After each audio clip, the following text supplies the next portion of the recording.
Caro vice-presidente da Câmara Legislativa, do DF, deputado doutor Michel, a quem desde já congratulo pela ideia e pela iniciativa de trazer discussões do Poder Executivo para dentro da Câmara Legislativa, de carreira, de funcionamento, de estrutura do Poder Executivo.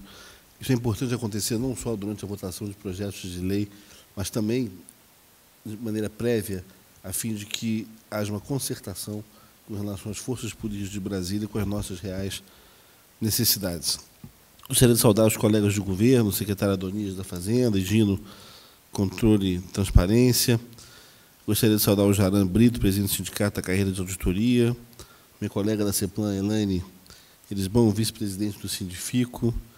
Gostaria de saudar aqui os nossos adjuntos, Peninha e Vanderli, da Secretaria de Governo ou de Educação, sempre falam, né? Acho que você ainda tem essa marca forte. E a Vanderli da CEPLAN. Gostaria de saudar também o Caio e o Zé Guimar, da Carreira, que, enfim, são subsecretários na CEPLAN, e assim estender essa saudação a todos aqui presentes. Eu venho do ramo jurídico, e no ramo jurídico a gente se espelha muito num grande jurista italiano, já falecido há mais de 200 anos, que é o Marquês de Beccaria.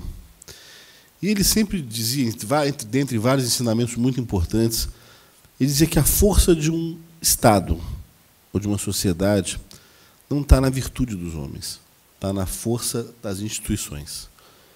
Nada mais atual, nada mais sábio do que esse ensinamento.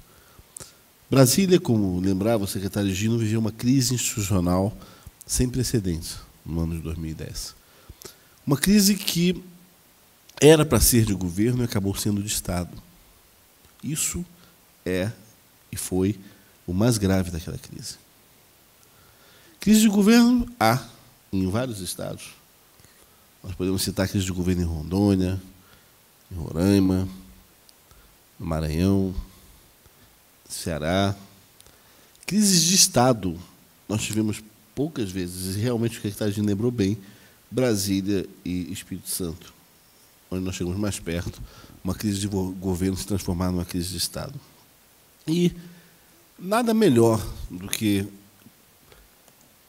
esse ensinamento do Marquês de Beccaria para percebermos que a maneira de se evitar uma crise de Estado é ter força de instituições.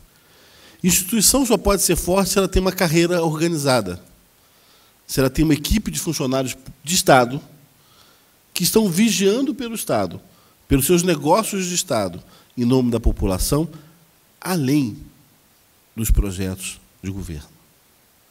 É evidente que essa carreira precisa participar dos projetos de governo. E sem essa participação, ela se isola.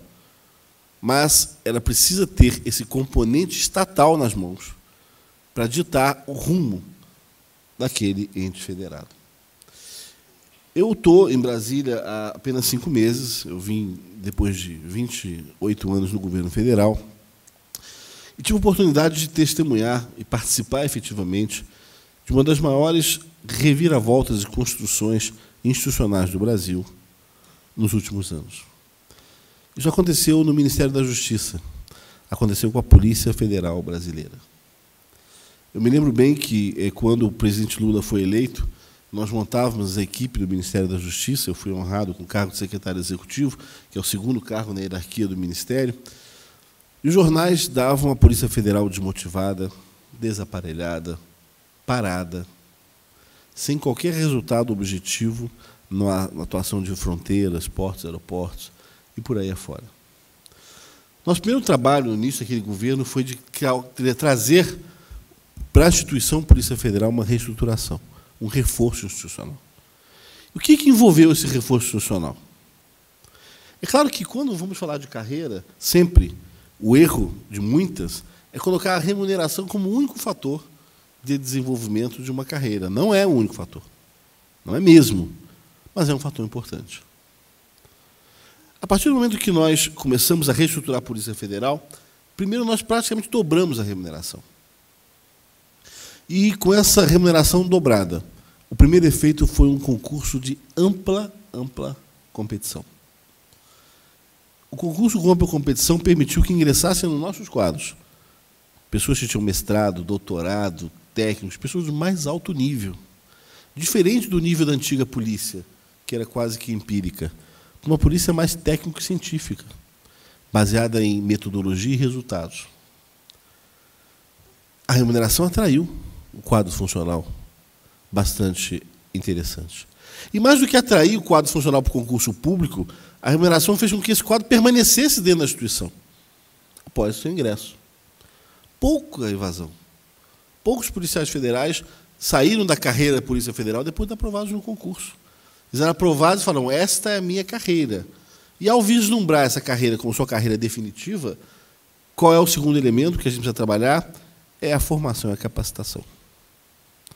A formação e a capacitação, no caso da Polícia Federal, fizemos por meio de uma academia de polícia extremamente bem dotada e bem preparada, comparava as melhores do mundo, uma formação de um curso de 6 meses, onde o policial saía num patamar já bastante adequado de atuação. E a formação parava aí, mas a capacitação não. Ela seguia, seguia e seguia por investimentos em cursos em reciclagem, em cursos internacionais, em vários lugares do mundo, convênios e programas com Polícia Americana, com Scotland Yard da Inglaterra, com vários do Mercosul, e com várias outras de todo o mundo, onde você tinha a formação do policial permanente como um elemento também estruturante de uma carreira de Estado motivada. O terceiro ponto era o que a gente chamou de metas. A polícia precisava ter uma meta. Ela precisava ter uma motivação para que nós pudéssemos dirigir aquele novo corpo funcional por um caminho mais efetivo. Qual foi a primeira meta que nós colocamos, então, à frente da Polícia Federal? Combater a corrupção no Brasil. A meta de vocês, a partir de agora, continua sendo tudo aquilo que é competência da Polícia Federal. Combater o tráfico de drogas, o tráfico de armas, os crimes internacionais, os crimes interestaduais, mas vamos focar a nossa atuação no combate à corrupção, porque a sociedade brasileira não tolera mais viver sob o manto de corrupção que vivia. Meta, foco, foi muito importante para a estruturação da carreira. O quarto elemento era permitir que essa carreira tivesse uma participação política. Não adianta uma carreira estar isolada sem estar participando, e aí eu digo, ela é de Estado, mas ela precisa participar do governo também. Ela precisa sentar na mesa de negociações, ela precisa ditar as políticas, ajudar a escrever as políticas. Essa participação política ela é muito efetiva. E nós colocávamos a Polícia Federal em todas as mesas de reunião do Ministério da Justiça para definir tudo aquilo que ia se discutir sobre segurança pública nos Estados brasileiros. Nas mesas internacionais, passamos a levar os delegados para discutirmos com a OEA, a ONU, o Mercosul, quais são as políticas internacionais de integração policial. E eles se motivaram com isso. Eles viram que a sua contribuição ajudava na formação não só da atuação do seu órgão, mas como de políticas públicas efetivas no Brasil, que eram aplicadas e eram visualizadas no dia a dia. E reputo que o quinto elemento, fundamental para a estruturação de uma carreira de Estado, para fortalecimento institucional, é o prestígio social que essa carreira precisa ter. E ao permitirmos, no primeiro momento, que as ações da Polícia Federal tivessem cobertura de imprensa, depois precisou ser um pouco contido, nós estávamos dando essa visibilidade, esse prestígio social que a carreira precisava ter, sim. A sociedade reconhecia, os policiais eram aplaudidos no seio das suas famílias, as pessoas motivavam esses policiais no dia a dia. E nós tivemos, então, no Brasil, a Polícia Federal atingindo o índice de reconhecimento em 2005 de melhor instituição brasileira naquele ano. O resultado foi óbvio. As pessoas na rua comentavam. A carreira passou a atrair gente. E essa estruturação persiste até hoje. A partir daí começamos a comprar aviões, comprar equipamentos, equipar melhor a polícia. Porque, claro, carreira motivada, com foco, com meta, bem preparada, bem formada, ela demanda tecnologia, demanda o uso também de modernas técnicas de investigação. E essas técnicas começaram a passar a fazer parte dos investimentos que fazíamos na instituição. Eu tenho muita convicção, ao chegar no GDF, que nós precisamos aqui da mesma coisa. Nós precisamos, dentro de um Estado que é novo, mas que precisa ser o melhor da federação, afinal de contas, nós hospedamos o governo federal, nós hospedamos as embaixadas, nós precisamos ser o melhor Estado da federação. Nós temos que ter, sim, carreiras de Estado sólidas, ter, sim, políticas de Estados rigorosamente sólidas, para que a gente tenha um desenvolvimento institucional, não só de cada uma dessas carreiras, como do próprio Distrito Federal como um todo. Eu acho que esse desafio é a lição de aprendizado da crise de 2010. durante a crise de 2010, um dos focos que foi discutido aqui foi a autonomia política. Brasília deve continuar com a autonomia política ou não? Ou deve voltar a ser uma cidade administrativa? Veja, deputado, a seriedade do que uma crise de Estado pode acarretar junto à população. Claro que Brasília precisa de autonomia política. A população de Brasília conquistou isso, e ela hoje defende isso, e precisa ter isso. Nós vamos ter um Estado digno e forte que atenda aos interesses dessa população. Dentro da CEPLAN, certamente a carreira ela tem portas abertas para que a gente possa sempre discutir assuntos como essa correta aplicação de recursos públicos, essa efetiva aplicação de políticas e recursos públicos, essa transparente forma de atuação na execução também dos recursos públicos. Evidentemente que qualquer carreira que hoje tenha como bandeira exclusiva pretensões salariais, na CEPLAN não vai encontrar apoio. Eu tenho visto que muitas vezes isso acaba acontecendo. Há carreiras que se centralizam exclusivamente na questão salarial e tem essa bandeira como bandeira única, e aí, com o gestor de Estado, cabe a olhar para essa carreira e perguntar: a sociedade quer investir nisso? Certamente, quando a Polícia Federal fez aquela reação, toda a sociedade aprovava os investimentos da Polícia Federal. Projetos de crédito da Polícia Federal no Congresso Nacional tramitavam a toque de caixa. Toda a sociedade falava: vale a pena investir, eles estão dando resultado. É o reconhecimento social que impulsiona uma carreira. Investir simplesmente em salário, se a carreira não corresponde, se não participa politicamente do Estado, se não está estruturada a defender o interesse público em primeiro lugar, se não está capacitada e bem formada, é investimento que se perde. Simplesmente uma política salarial que não converte essa carreira numa carreira de Estado forte, efetivamente.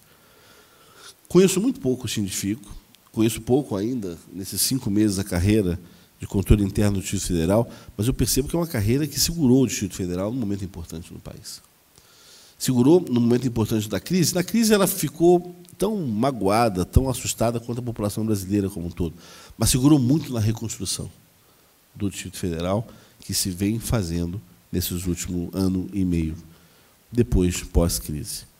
E, certamente, essa carreira, tendo, por meio de seu sindicato, esse debate permanente com o governo, com a Câmara Legislativa, com o Poder Judiciário, com o Ministério Público, com toda a sociedade de Brasília, ela pode trazer, sim, a esperança de um novo tempo, como disse o secretário Adonias, para o serviço público do Distrito Federal.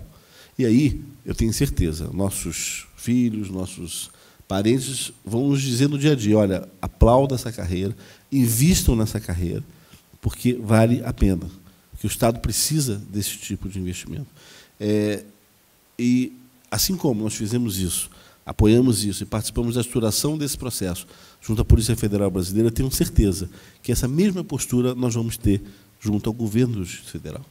Na hora de discutir esse assunto com a junta orçamentária, discutir com o governador, discutir a necessidade de concurso, de formação.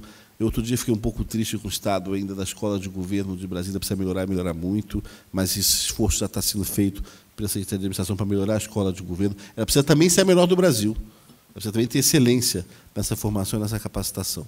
Eu tenho certeza que, com tudo isso, vocês vão ter um papel fundamental na construção definitiva da democracia de Brasília, onde jamais um grupo político vai poder achar que Brasília está à mercê dos seus interesses pessoais, está à mercê dos seus enriquecimentos ilícitos, está à mercê, enfim, de todo tipo de crime que se pode praticar contra um Estado brasileiro, ainda que seja ele a capital da República. Parabéns, deputado, por essa iniciativa. Tenho certeza que a Câmara Legislativa terá sensibilidade sempre para ouvir e debater esses temas, através de Vossa Excelência e de outros deputados, aqui que a Casa tem demonstrado isso. E parabéns à carreira por estar trazendo essa discussão para dentro da Câmara, para estar trazendo essa discussão para dentro do governo, sempre de forma construtiva, de maneira que se possa, então, avançar e avançar muito no futuro, e no futuro curto. Hoje em dia o tempo não permite mais longos prazos. Tudo hoje é muito rápido. E a gente precisa andar rápido também nessa nova fase da capital do país. Muito obrigado a todos.